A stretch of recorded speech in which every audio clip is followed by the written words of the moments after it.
While other car companies struggle with supply issues right now, Tesla just had its best month ever in China, shipping over 56,000 China-made vehicles, mostly to Chinese customers. That was September. It was a 27% increase month over month. Elon Musk recently told shareholders the Shanghai plant is outproducing the original one in California. For a deeper look tonight at the current state of the car world, let's bring in Glenn Lundy, author, speaker, and two-time winner of the Chevy Dealer of the Year award. Glenn, good to have you here. People are dancing the polka right now about these big Tesla China numbers. Why is that a big deal?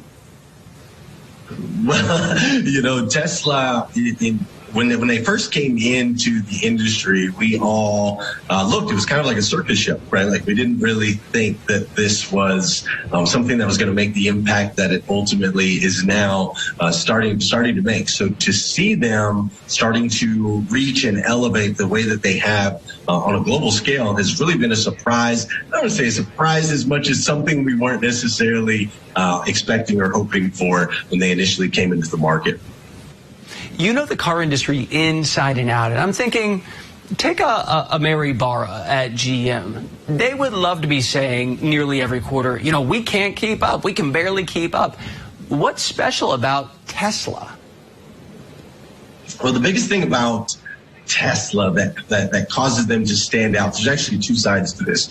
One, Tesla does not have any of the franchise rules or regulations that General Motors or Ford or any of these other players that we all know and love have, right? They do not have the same rules, the same restrictions, the same federal things that are in place. So basically, they don't have bureaucracy at all.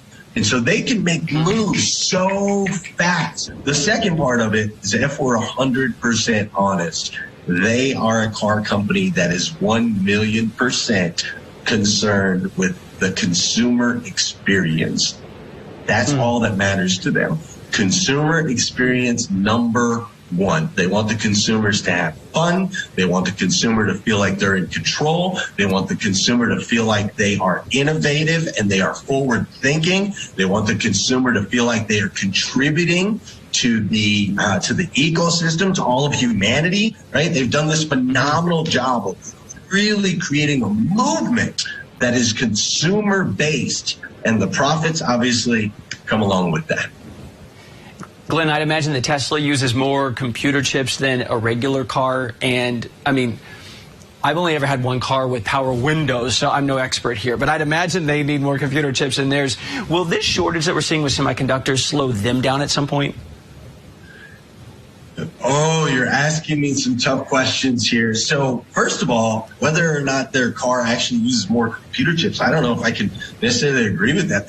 Their model is so simple. It's so basic. When you get in, it's just clean, right? Whereas we have complicated some of these other vehicles with all these different moving pieces, thinking it's what the consumer wants, but really the consumer just wants a smooth, clean, easy experience. So with that said, though, when it comes to the chips, what we're seeing in the auto industry is, I honestly believe that the chip shortage itself was a catalyst to spark new ideas and perspectives, and for the industry as a whole to look at the way we've been doing things. The shortage in vehicles has caused a massive increase in profits, not just for the manufacturers, but also for dealers across this nation. Having a huge demand with a very small supply has turned out to be an incredible way to run business. It's so good to talk to someone who knows this business from the factory floor to the highway. Glenn Lundy, thank you. Oh, thank you so much, man. I appreciate you.